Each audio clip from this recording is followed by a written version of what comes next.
ଦୀପାବଳି ହିନ୍ଦୁମାନଙ୍କର ମୁଖ୍ୟ ପର୍ବ।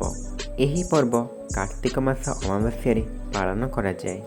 ତେଣୁ ଏହାକୁ ଦୀପାବଳି ଅମାବାସ୍ୟା କୁହାଯାଏ। ଏହି ଅମାବାସ୍ୟାରେ ମା କାଳୀଙ୍କୁ ପୂଜା କରାଯାଏ। ତେଣୁ ଏହି ଉତ୍ସବକୁ କାଳୀ ପୂଜା ମଧ୍ୟ କୁହାଯାଏ। ଦୀପାବଳି ପାଳନ ବିଷୟରେ ପୌରାଣିକ କଥା ଦେଖିବାକୁ ମିଳିଥାଏ।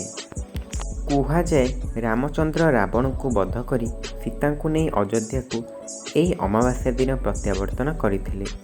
ଅଯୋଧ୍ୟାବାସୀ ପ୍ରିୟ ରାମଚନ୍ଦ୍ର ଓ ସୀତାଙ୍କୁ ଏହି ଦିନ ପ୍ରଦୀପ ଜାଳି ଅଭ୍ୟର୍ଥନା ଜଣାଇଥିଲେ। ସେହି ପବିତ୍ର ସ୍ମୃତିକୁ ମନେ ରଖିବା ପାଇଁ ଦୀପାବଳି ପର୍ବ ପାଳନ କରାଯାଏ। ଦୀପାବଳି ପର୍ବ ବହୁତ ଧୁମଧାମରେ ପାଳନ କରାଯାଏ। ପ୍ରତ୍ୟେକ ଘର ଓ ଦୋକାନ ଆଗରେ ଲୋକମାନେ କଦଳୀ ଗଛ ପୋତି ନୂଆ କଳସ ବସାଇଥାନ୍ତି। ସମସ୍ତେ ପିଠାପଣା ତିଆରିରେ ବ୍ୟସ୍ତ ଥାଆନ୍ତି। ଏହି ଅମାବାସ୍ୟାରେ ବ୍ୟବସାୟୀମାନେ ନୂଆ ଖାତା ଖୋଲିଥାନ୍ତି।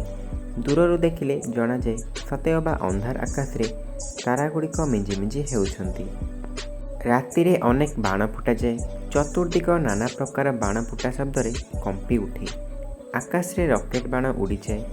ରାତି ବେଶୀ ହେଲେ କାଉଁରିଆ କାଠି ଜାଳି ଲୋକମାନେ ନିଜ ନିଜର ପୂର୍ବପୁରୁଷମାନଙ୍କୁ ବଡ଼ ବଡ଼ୁଆ ହୋ ଅନ୍ଧାରରେ ଆସିଥିଲ ଆଲୁଅରେ ଯାଅ ଏହି ଦୀପାବଳି ଉତ୍ସବକୁ ଶୁଭ ଦିନ ବୋଲି ମନେ କରାଯାଏ।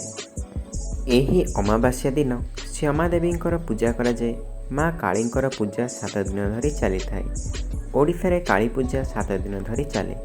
ଶେଷ କଥା, ଦୀପାବଳି ଉତ୍ସବ ଆମ୍ଭମାନଙ୍କ ମଧ୍ୟରେ ସ୍ନେହ ଓ ଶ୍ରଦ୍ଧା ବୃଦ୍ଧି ପାଇଥାଏ। ଏହା ହିନ୍ଦୁମାନଙ୍କର ମୁଖ୍ୟ ପର୍ବ ଅଟେ।